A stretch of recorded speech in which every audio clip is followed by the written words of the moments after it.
savez que c'est la Saint-Jean-Baptiste qui arrive bientôt. C'est un fait. Okay? D'une certaine façon, c'est une célébration annuelle. Puis comme j'ai déjà partagé par le passé, c'est pour une fête et dans le but de commémorer quelque chose. Et vous saviez, en fait, ceux qui ne savaient pas, à la base, une des faits commémoratifs de cette fête, c'est vraiment la naissance de Jean le Baptiste. Hein? Si vous ne saviez pas. Clairement, ça a été dilué là, avec tout ce qu'on vit de travers tout ça. Mais quand même, c'est un moment commémoratif pour la fête de Jean le Baptiste, le prophète qui a baptisé beaucoup de personnes.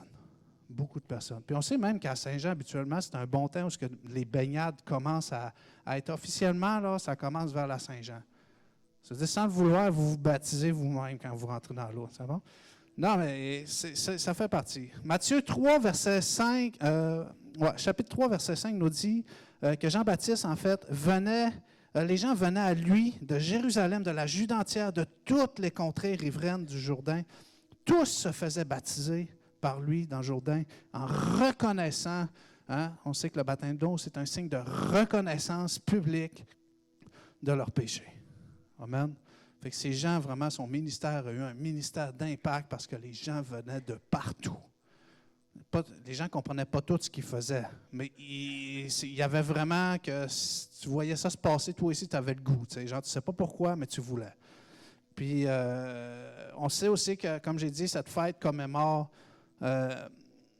beaucoup d'autres choses. Hein? Je n'irai pas de long en large, mais c'est la fête nationale du Québec également.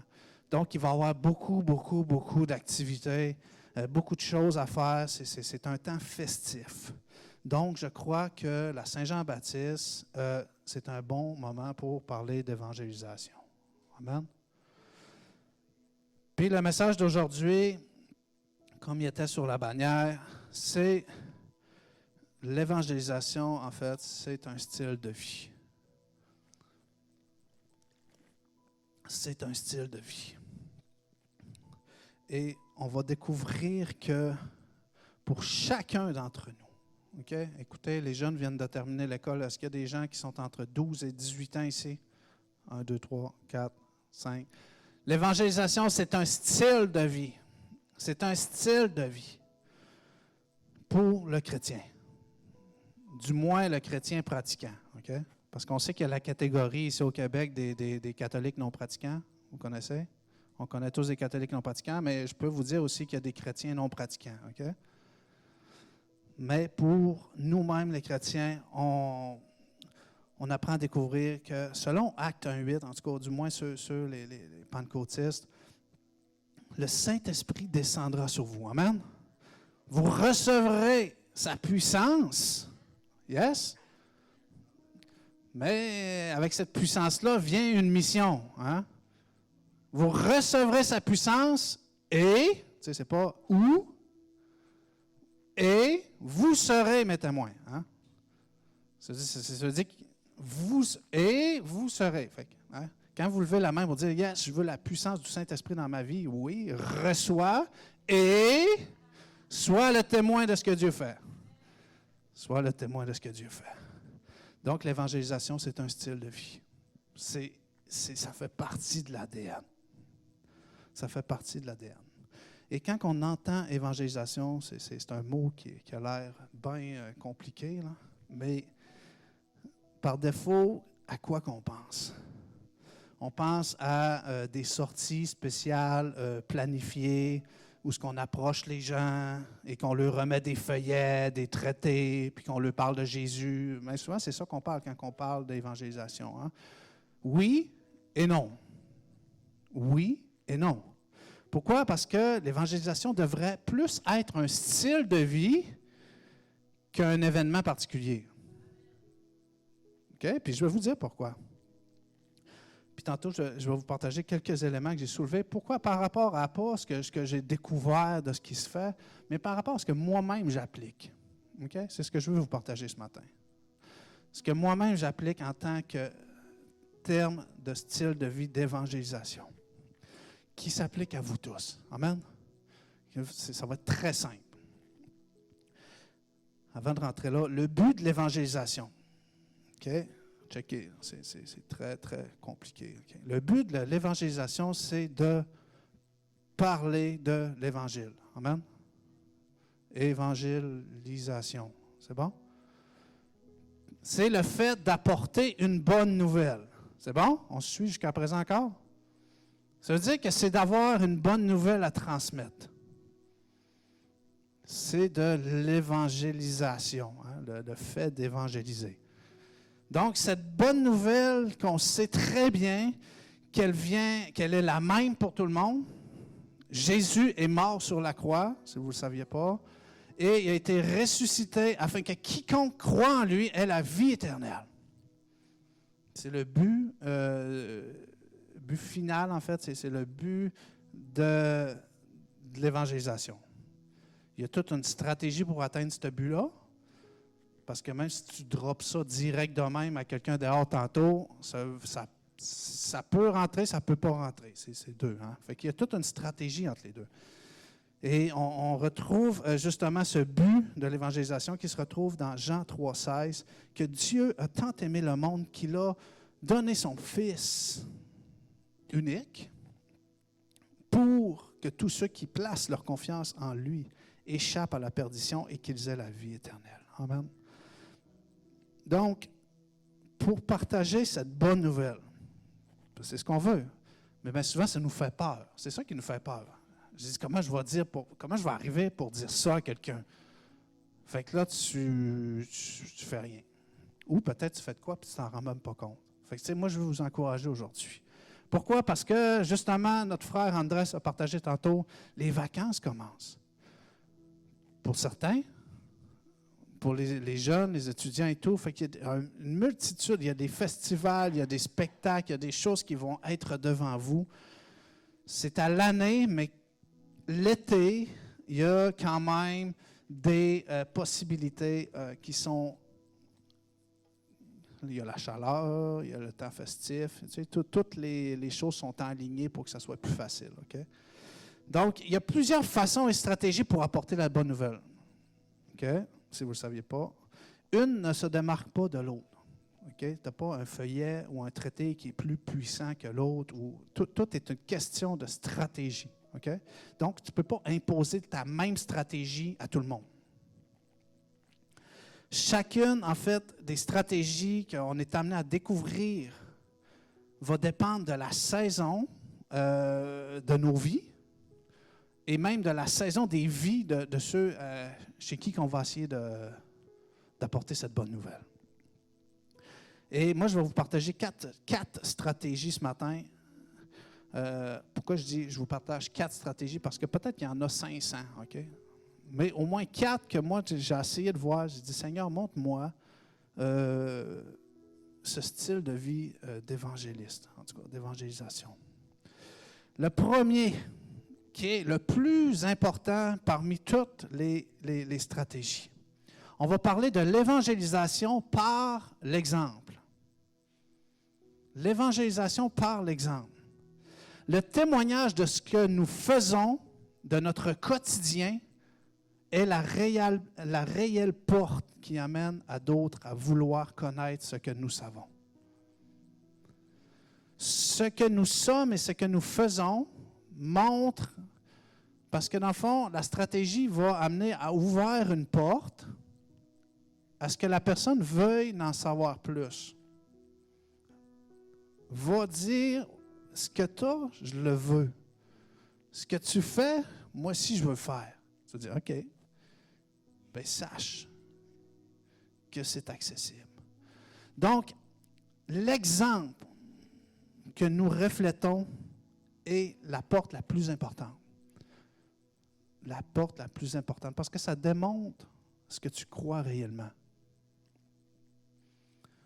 Colossiens 3, versets 16 à 17, nous dit que la parole de Christ réside au milieu de vous, dans toute sa richesse, qu'elle vous inspire une pleine sagesse pour vous instruire et vous avertir les uns les autres et pour chanter à Dieu de tout votre cœur des psaumes, des hymnes, des cantiques inspirés par l'Esprit, afin d'exprimer votre reconnaissance à Dieu. Dans tout ce que vous pouvez dire ou faire, agissez au nom du Seigneur Jésus en le remerciant, en le reconnaissant, hein, comme Dieu le Père, que tout ce qui se passe, tout ce que vous êtes, tout ce que vous faites est de lui, par lui, pour lui, en lui.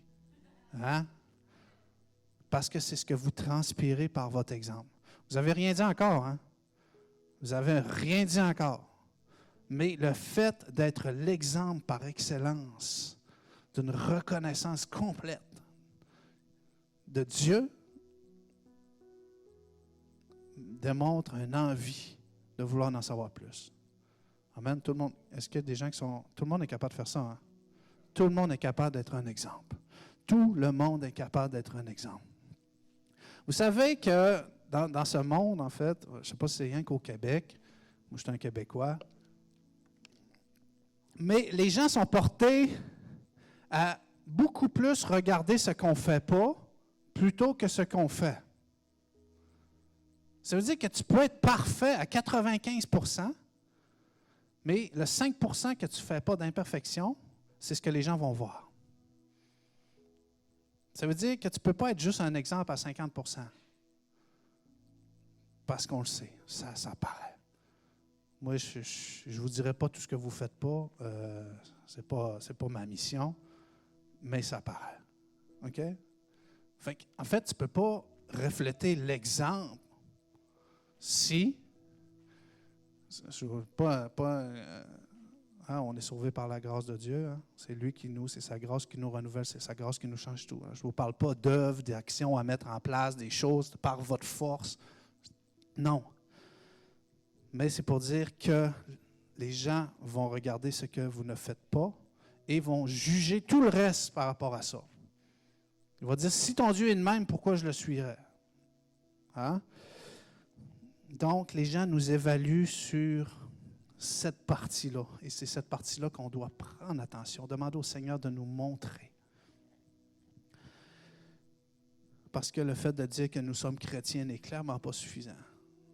C'est beau dire, moi je suis chrétien puis je crois que Jésus peut te sauver. C'est pas suffisant.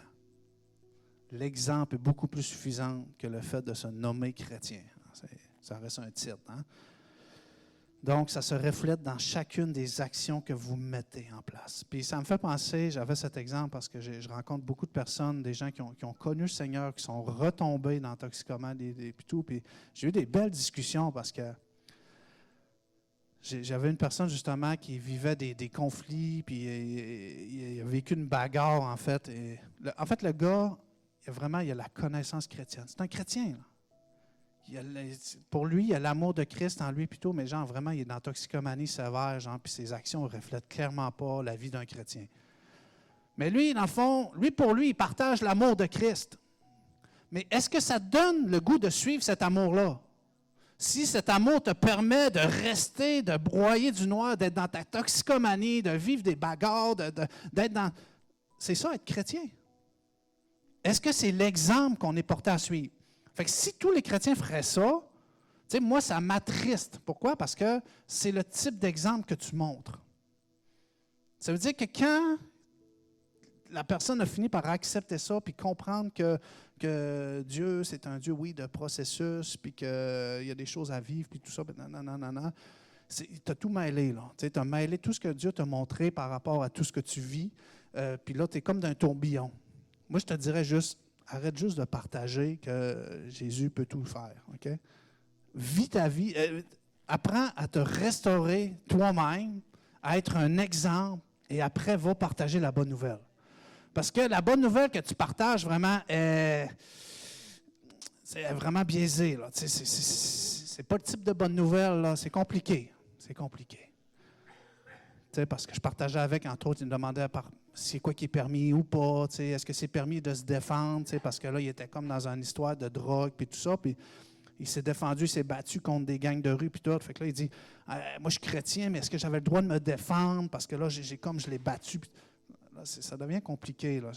Mets ta vie en règle, là, puis tu vas prendre conscience toi-même de ce qui est correct, puis pas, là, t'sais. Fait que c'est ça, le type d'exemple que notre vie reflète. Vraiment, réfléchissez, voyez. 1 Jean 3,18 nous dit « Mes enfants, que notre amour ne se limite pas à des discours, à de belles paroles. Hein? Nous ne sommes pas chrétiens de parole, mais nous sommes chrétiens à cause du style de vie que nous avons. Donc, mais qu'il se manifeste sa réalité par des actes, c'est ainsi que nous saurons que nous sommes de la vérité, que ce que nous faisons est vrai. Parce qu'on est dans un monde de tout ça. Je ne peux pas dire comment il y a de vérité dans le monde, là, parce que tout le monde pourrait dire ça. En fait, personne ne voit la vérité comme de la même façon. Okay? C'est comme ça serait une boule, là, puis tout le monde dirait que sa vérité. Mais il y a la seule vérité qui peut réellement nous rendre libres, on le sait, c'est Jésus-Christ. Mais ça, il faut le vivre. Parce que tout le monde le sait. Tout le monde le sait. Rares sont ceux qui n'ont jamais reçu l'Évangile dehors. Okay? Mais pas tout le monde qui le vit, en fait. Donc, de quelle façon vous croyez? Okay? Si vous vous regardez dans un miroir, de quelle façon votre vie inspire les gens qui vous voient? Parce que c'est la première façon que vous êtes amené à partager un évangile, de la façon que les gens vous voient. Amen. Puis le Seigneur va vous montrer ces choses. Je ne dis pas que c'est la façon dont vous vous rasez, la façon dont vous vous habillez. Ça, c'est des futilités. Là, okay? Bon, deuxième stratégie. Parce que la stratégie de l'exemple, en fait, c'est un standard. Là. Ça l'ouvre des portes. Parce que je l'ai vu régulièrement, puis je n'ai pas eu besoin de dire grand-chose. Hein. Je n'ai rien dit, en fait. Ça s'est juste fait. Tu arrives en face d'une situation, tu n'as même pas parlé, tu n'as rien dit. La personne commence à te conter sa vie, puis elle pleure, puis tout ça. Tu te dis, oh, c'est quoi qui se passe, Seigneur? Je n'ai rien fait. Là, mais la porte est en train de s'ouvrir. Puis la porte est ouverte, paf! Jésus est mort sur la croix pour toi, afin que tu sois libéré de tout ce que tu vis. Amen. Mais si je n'aurais pas laissé parler la personne, j'aurais dit tout de suite, Jésus et peut-être la porte aurait coincé. Okay? Bon, deuxièmement, il y a l'évangélisation par l'amitié. L'amitié. Vous savez que le développement des relations est un des très bons moyens pour pouvoir partager l'Évangile. Assurément, ça nécessite du temps, de l'investissement. Romains 12, 9 nous dit quoi? Que votre amour soit sincère. Parce que quand on parle d'évangélisation par l'amitié, c'est qu'on veut aller plus loin. Hein? Puis vous allez pouvoir définir des types de personnes. J'ai parlé tantôt par l'exemple, tu ne dis rien, puis ça se manifeste, ça se passe. Mais il y en a d'autres que, par ton exemple, ça ne sera pas suffisant. Les gens vont avoir besoin de te faire confiance. Vont avoir besoin que tu t'investisses dans leur vie. Donc, on parle d'évangélisation par l'amitié. Mais pas tout en étant un exemple. Amen. Le passage nous dit que votre amour soit sincère. Hein, ce n'est pas dans le but de... Ça soit une amitié sincère que tu développes. Donc, il nous dit quoi? Ayez donc le mal en horreur. Attachez-vous de toute force au bien, notamment en ce qui concerne l'amour fraternel. Soyez pleins d'affection les uns pour les autres. L'estime mutuelle, soyez le premier à le manifester. C'est que dans le fond, Dieu envoie ces personnes sur votre chemin qui développent une facilité de développer une relation. Je ne parle pas de relation amoureuse, okay? C'est des relations d'évangélisation. C'est des relations amicales. Et on sait que la première relation à développer, c'est laquelle la relation la plus importante à développer? C'est celle avec Jésus. C'est la première relation avec qui on peut se pratiquer. Ce n'est pas votre femme, ce n'est pas votre mari, c'est Jésus. On apprend à le découvrir dans la relation. On suit un Dieu de relation, à travers la relation. Donc, il y a ces personnes, en fait, que j'ai vues, je me suis investi, je m'investis encore, hein, parce que ça reste un investissement à long terme. On pourrait parler à Éric, assurément, il y a bien des relations développées avec bien du monde. Est-ce qu'ils ont porté leurs fruits? Ça commence. mais ça nécessite plus de temps. C'est-à-dire qu'il faut être plus persévérant. Puis, on a Jésus en premier d'abord, à se pratiquer. Ensuite, on peut commencer à élargir. Parce que, tu sais, je ne vous dis pas aller développer des relations avec tout le monde en sortant. Wow! Commence par Jésus. Mais que tu juges d'avoir une bonne relation avec lui, tu vas peut-être te tourner vers ta famille déjà. Parce que, dans le fond, à travers la restauration, bien souvent des liens familiaux, OK, ça peut être une bonne manière de pratique. Au moins, ceux que tu as une bonne relation avec eux, là, ça peut déjà être pas pire. Hein. Ceux que tu as une mauvaise relation, ça peut être plus difficile. OK? Il faut y aller, il faut se donner de la chance. Là, vas-y où est-ce que c'est facile pour commencer? Jésus. OK? Vas-y avec Jésus. Après ça, tu as des gens autour de toi. OK? Se pratiquer. Il y a notre famille en Christ. Amen.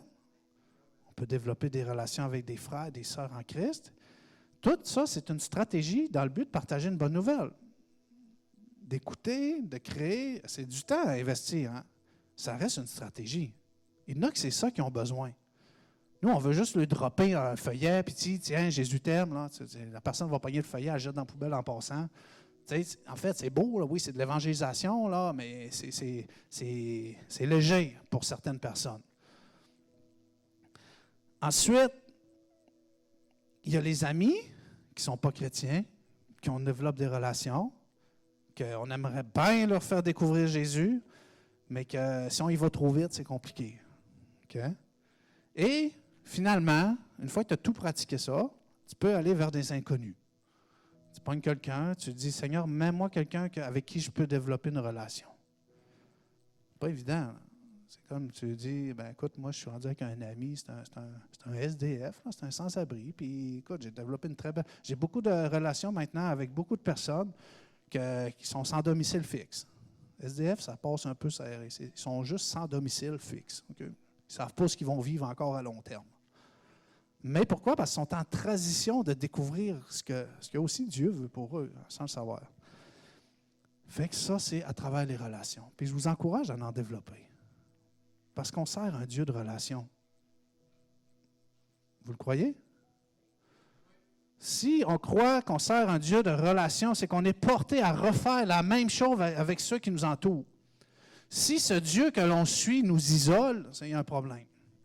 Il y a clairement un problème.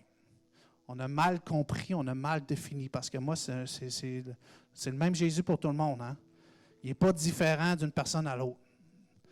Jésus, relation. Une relation d'amour, pas une relation amoureuse, hein, une relation amicale, une relation profonde, émotionnelle à découvrir.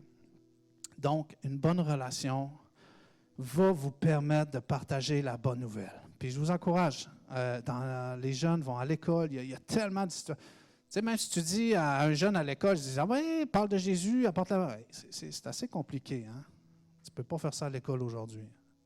Mais en développant une relation amicale. Cette personne, un jour, t'amène à dire, ouais, mais c'est ça, ce que tu as ou ce que tu vis, j'aurais le goût de le découvrir. Tu n'as même pas parlé de Jésus encore. Hein? Tu as juste développé une relation et en démontrant l'exemple, parce que bien souvent, si on ne croit pas à l'exemple de ce que nous devrions être en Christ, on est porté à suivre un exemple qui n'est clairement pas en Christ. On suit toujours un exemple. On suit toujours un exemple. Quel exemple vous voulez-vous suivre? Moi, j'ai suivi toutes sortes d'exemples. Hein? Surtout à l'arrivée du secondaire, tu as le choix. Là. C'est comme, tu dis, je suis un adulte, je peux décider, je peux faire mes choix. Ouais.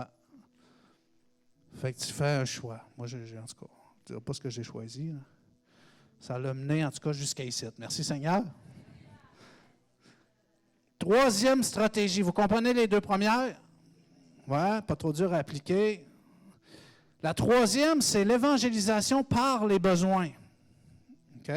Checkez bien. Là, je vais vous dire de vider vos comptes en banque tantôt. Là. OK? Checkez bien ça. La prière des besoins, en fait, est la porte la plus facile pour amener le partage de l'Évangile. Je pense que c'est une des portes les plus faciles que ma femme aime. Tu vois quelqu'un qui a de la misère, tu dis, monsieur, j'aimerais prier pour vous. Ça, c'est trop facile. Là. Tu ne dis pas que, genre, Jésus t'aime, il veut te sauver, il faut que tu te repentes, il va te sauver. Non, je veux juste prier pour toi. Parce qu'il y a un besoin. Il y a un besoin qui se voit. Et le monde entier, OK, 100% du monde ont des besoins. Vous saviez? Il y a des besoins. Et de recevoir cette sensibilité de l'esprit, de répondre aux besoins que Dieu manifeste sur votre chemin, parce que là, les besoins que Dieu manifeste sur votre chemin, n'allez pas courir après les besoins des autres ou ce que vous pensez. Non. Que Dieu manifeste sur votre chemin. C'est-à-dire, pendant que vous faites votre vie normalement, Dieu met des personnes sur votre chemin qui ont des besoins. Amen. Ce n'est pas une sortie spéciale ou un événement où tu te lèves un matin et tu te dis, bon, ben moi, je m'en vais prier pour les besoins. Non, dans ton quotidien, journalier, à chaque moment, Dieu met quelqu'un qui a un besoin sur ton chemin. La seule chose, c'est soit tu as répondu ou soit tu n'as pas répondu. Parce que tu as dit, le prochain, Seigneur. Le prochain. Pas grave. Le monde entier a des besoins. Fait que, il va toujours avoir quelqu'un. 2 sortes de besoins. Premièrement, il y a les besoins intérieurs. J'ai catégorisé ça. Là. Il n'y a pas d'études là-dessus. Là. Mais il y a les besoins intérieurs. Qui nous dit quoi? La parole nous dit dans Marc 16, 17, « Voici les signes miraculeux qui accompagneront ceux qui ont cru. Hein? Ceux qui suivent l'exemple de Christ. En mon nom, ils chasseront des démons. » Fait que oui, si vous voulez des possédés, des oppressés, venez dans le secteur. OK? C'est pas toujours évident. Là. Tu sais, des fois, tu vois quelqu'un qui n'a pas l'air cohérent. L'approche est assez difficile. Mais clairement, il y a un besoin. Il y a un besoin. Ils chasseront les démons. Ils parleront des nouvelles langues. Ils saisiront des serpents venimeux. Il leur arrive à boire du poison mortel. Ça ne veut pas dire d'aller vous droguer avec d'autres personnes. Là, hein. Cela ne leur causera aucun mal. Ils imposeront les mains à des malades et ceux-ci seront guéris. Fait qu'imaginez un peu. La personne a un besoin. Puis toi, tu sais que l'évangélisation, c'est un style de vie que tu développes pour toi, que dans le fond, tu veux démontrer l'exemple de Christ. Donc, il y a un besoin devant toi. Là. C'est trop facile. Tu dis, Madame, monsieur, est-ce que je peux juste prier pour vous? Là, il y a 2 réponses possibles. Oui ou non. Ça s'arrête là. Peut-être qu'il y a un peut-être. Fait que là, tu peux essayer de pousser un peu plus. Là. Faut pas, ça dit non, il ne faut pas genre vraiment abuser. Là. Mais c'est oui ou non. Okay? Donc, tu fais juste prier pour elle. Maintenant, la personne reçoit sa guérison, puis est étonnée.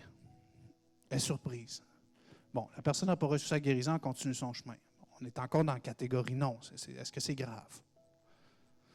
La personne reçoit sa guérison et elle se demande pourquoi. C'est quoi qui s'est passé? Là, tu lui dis que Jésus est là, que toi, tu es chrétien. Parce qu'à toutes ces stratégies-là, on n'a jamais dit qu'on était chrétien encore. Hein? On attend que la porte s'ouvre, puis on rentre dedans. On attend que la porte s'ouvre et on rentre dedans. Là, je parle de stratégies que je mets en pratique. Là. Il y en a bien qu'on pourrait prendre un micro et déclarer « Repentez-vous dehors ». Tu sais, ça a un effet aussi. Ce n'est pas ceux-là que je vous partage aujourd'hui. Et B, il y a les besoins extérieurs. Quand je vous dis, c'est des besoins que Dieu met sur votre chemin, dans votre quotidien déjà. Donc, c'est juste que le Saint-Esprit puisse vraiment vous amener à voir et que vous puissiez discerner chaque pas, chaque mouvement et que toute personne puisse s'illuminer devant vous comme une lumière. Vraiment que la lumière puisse être comme une ampoule qui s'éclaire.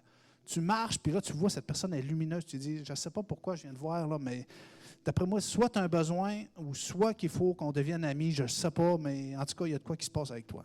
Dieu va mettre ces choses, cet éclair, si vous voulez le vivre, en fait. Il y a les besoins matériels, que ce soit, on a parlé de monde tantôt, que ça peut être quelqu'un qui a besoin de nourriture, de vêtements, il peut avoir besoin d'argent et il peut avoir besoin de temps. Il peut avoir besoin de ton aide physique. C'est des besoins. C'est des besoins. Et on a le choix de répondre à ça et de lui offrir ce dont on pense qu'il aurait besoin. Donc, c'est des réalités.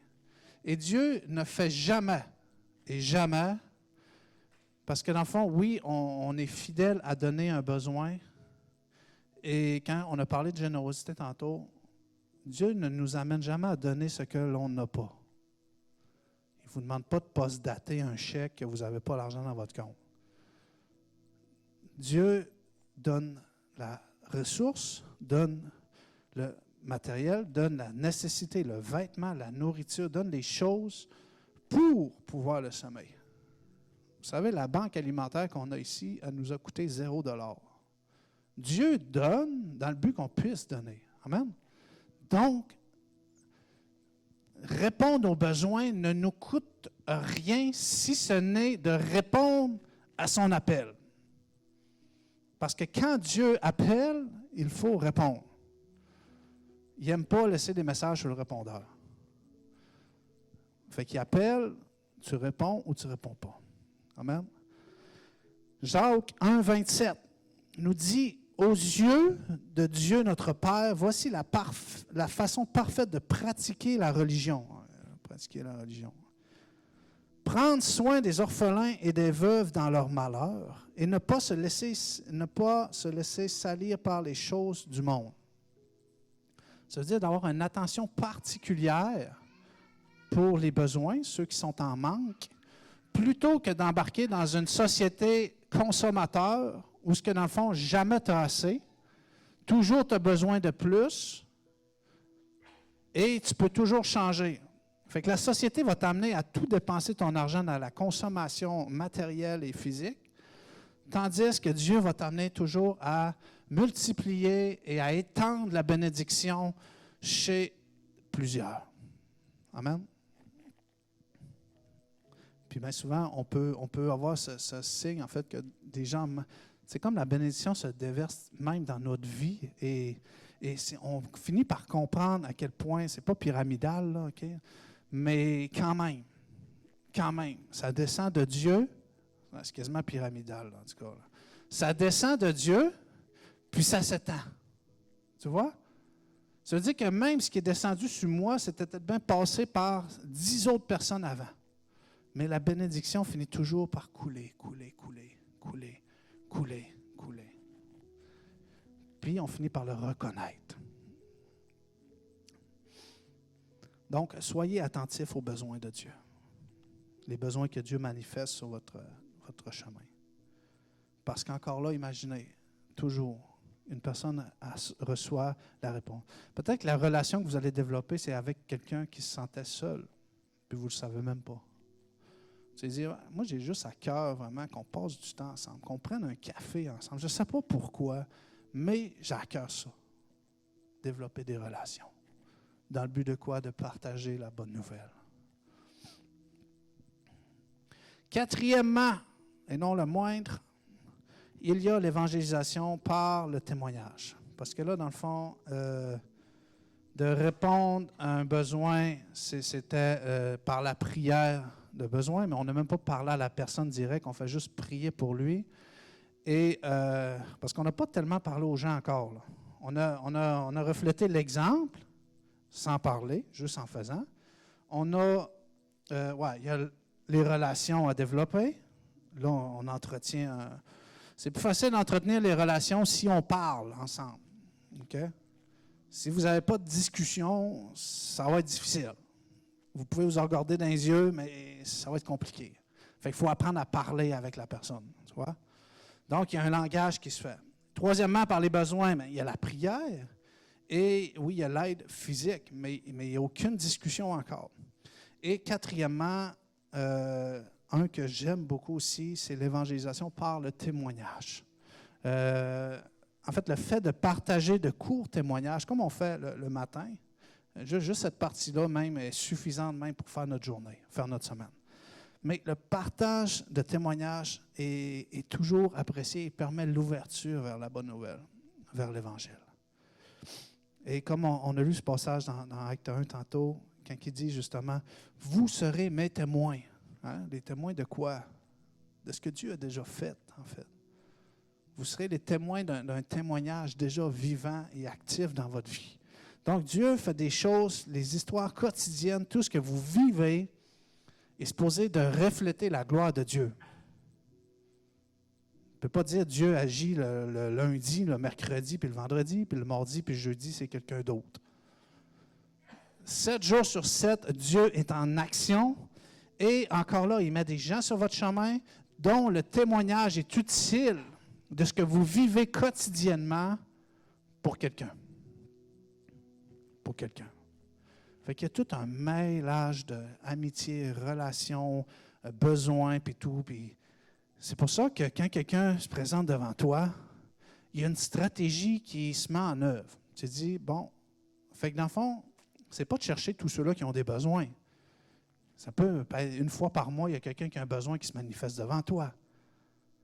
Mais il y en a d'autres, en majorité, qui sont là que par ton exemple, juste par qui tu es. Donc, c'est vraiment de découvrir la stratégie utile. Parce que l'évangélisation, en fait, c'est un style de vie.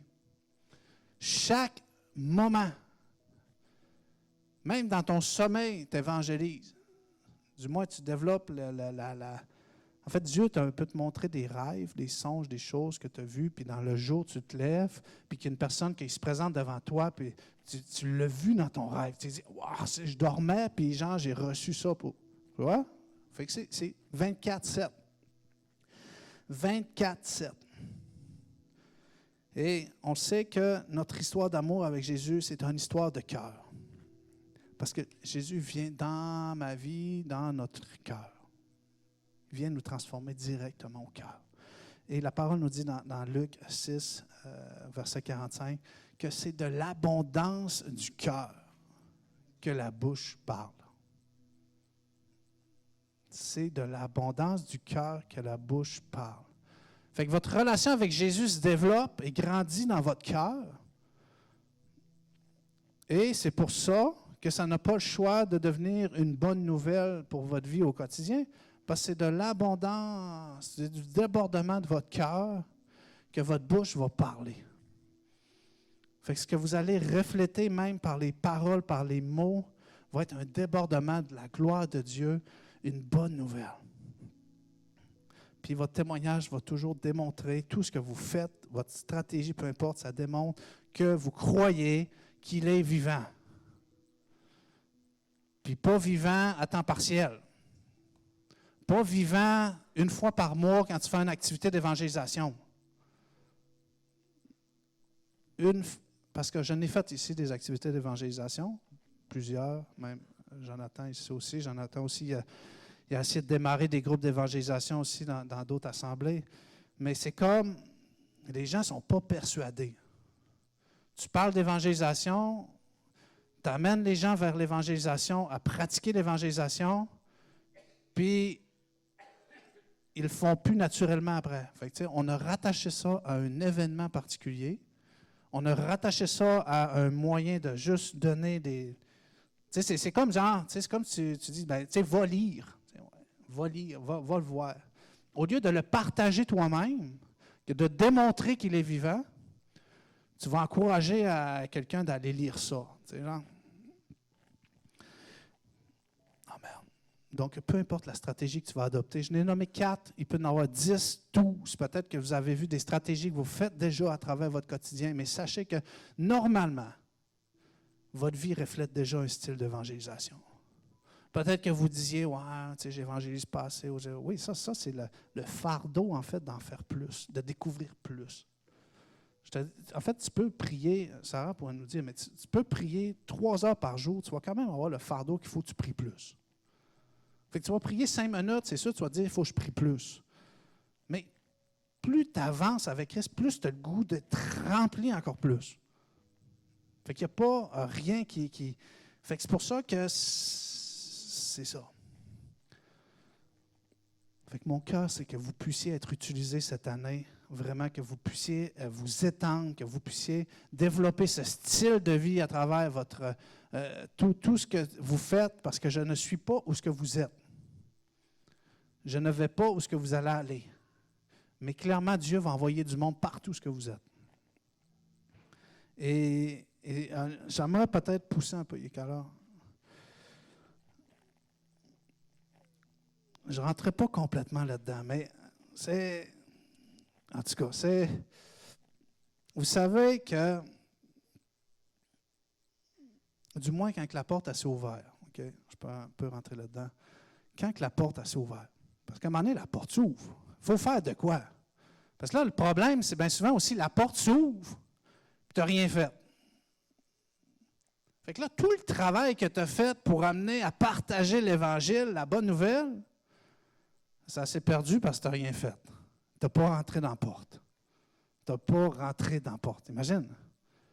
Fait qu'au moins, si vous ne savez pas, je ne sais pas moi comment je vais dire, Jésus est mort sur la croix pour toi, il a été ressuscité. Ouais, un peu. Au moins, OK? Fais juste dire Jésus t'aime. OK? La porte, elle s'ouvre. C'est juste Jésus t'aime. C'est un très bon moyen. Parce qu'on croit quand même que l'évangélisation peut être juste en étant un exemple, en aidant, en donnant, en faisant. Mais si tu n'as pas partagé la bonne nouvelle, tu n'as pas fait d'évangélisation. Tu t'es amené à te rapprocher, à développer une relation. Mais le jour où la porte s'ouvre, il faut que tu rentres dedans. Sinon, c'est à recommencer. Ça veut dire qu'il ne faut pas développer une relation que tu entretiens pendant 50 ans et que tu n'as jamais te rentré dans la porte. Là. Parce qu'il arrive des moments où la porte s'ouvre. Vous savez, il y a une porte qui s'est ouverte dernièrement puis elle s'est comme refermée. Okay? J'ai fait un podcast chrétien dernièrement, ceux-là qui l'ont vu. Puis il y a eu un commentaire d'une personne que je connaissais de longtemps. En tout cas, j'ai vendu de la drogue, puis elle restait dans la consommation, puis tout. Mais elle m'a écrit en perso. Puis genre dans sa difficulté, puis tout. Puis là, la porte était ouverte, là. Mais là, j'étais dans une réunion, dans un rendez-vous. J'ai dit, écoute, wow, ça m'intéresse vraiment, puis je veux qu'on se parle, puis tout ça. Fait qu'on s'en reparle demain. Tu vois? Elle ne m'a jamais répondu. Parce que la porte est ouverte. C'est-tu grave? Non, c'est pas grave. Dieu va réouvrir une porte. Mais genre, la porte était ouverte, là. Tu sais, genre, c'était go, là. Vas-y, parle-y de l'Évangile, invite-la à l'Église. Fais elle est prête, elle est à l'écoute. Mais j'ai repoussé et la porte est fermée. La porte est fermée. Vous voyez? Puis assurément, vous avez des moments de même à votre esprit que vous auriez pu rentrer. Vous auriez pu partager la bonne nouvelle de Christ. Vous auriez pu partager cet évangile, de faire de l'évangélisation. Parce que ces stratégies-là que je vous ai parlé, c'est des stratégies quotidiennes de ce qu'un chrétien est, en fait, de ce qu'un croyant est. Parce que Dieu vous a transformé, vous a changé, vous façonne, vous amène à être de... Vous fait marcher, vous ne serez jamais parfait, désolé, mais vous marchez vers la perfection. Hein? Vous ne serez jamais parfait. Désolé, Gaston. Je sais que c'est... Mais c'est ça. Fait qu'on doit rentrer dans cette dynamique. Fait que j'aimerais au moins, est-ce qu'il y a des gens qui pensent, en fait, ou qui aimeraient que, dans le fond, l'évangélisation devienne un style de vie pour eux? De juste lever la main. De juste lever la main. Puis, je ne rentre pas là-dedans parce que j'avais toute une explication de pourquoi votre vie ne reflète pas un style d'évangélisation, mais ça sera pour un autre message. Vous me réinviterez. Ça sera, c'est que ce n'est pas le temps de le partager aujourd'hui. Donc, vraiment, merci, Seigneur, parce que tu vois, Seigneur, la main de mon frère, de ma sœur, Seigneur. Puis parfois, on attend que nous-mêmes un besoin soit réglé avant de même refléter la gloire de Dieu. Mais c'est même pas ça, en fait. Parce que tout notre être, en fait, chérie, Jésus. Jésus est notre première relation. Hein, faut pas genre. Je ne l'ai jamais appelé Jésus chéri, là, mais merci Seigneur. Vraiment, Seigneur, on t'a rencontré, Seigneur, par la foi. Hein? C'est par la grâce, mais c'est par le moyen de la foi. Donc, on t'a rencontré un jour. On a fait cette décision pour Christ, Seigneur. Et cette même foi, Seigneur, devrait nous amener à partager cette bonne nouvelle, peu importe ce que l'on vit, peu importe le défi qui se manifeste dans notre être, qu'il soit positif ou négatif, le reflet de ce qu'on partage est un reflet de la foi, de ce que Dieu fait par sa grâce. Donc, Seigneur, que chacun ici puisse transpirer de ta gloire, qu'il puisse briller là où ce que tu les as placés, là où ce que tu les amènes, là où ce que tu les diriges. Que toute personne, Seigneur, lors de ce temps estival, festival, ce temps où ce que les gens vont ouvrir la porte. Pourquoi? Parce que les gens sont en joie. Ils sont, en état d'alcool, en état d'euphorie. L'été fait ça. Les festivals font ça. Il y a l'état d'euphorie, de joie temporaire. Donc, merci Seigneur d'amener ces personnes devant chacun et chacune afin qu'ils puissent partager cette bonne nouvelle. Qu'ils puissent, Seigneur, amener d'autres à te découvrir et à découvrir le vrai Jésus. Le Jésus qui nous rend réellement libres. Le Jésus qui veut notre vie au complet. Qui veut une décision sincère. Donc, que ce style de vie se développe à travers chacun. Que tous, vous soyez des exemples. Que le Saint-Esprit puisse vous corriger, vous transformer, vous restaurer, vous amener à refléter la gloire de Dieu. Dans le nom de Jésus.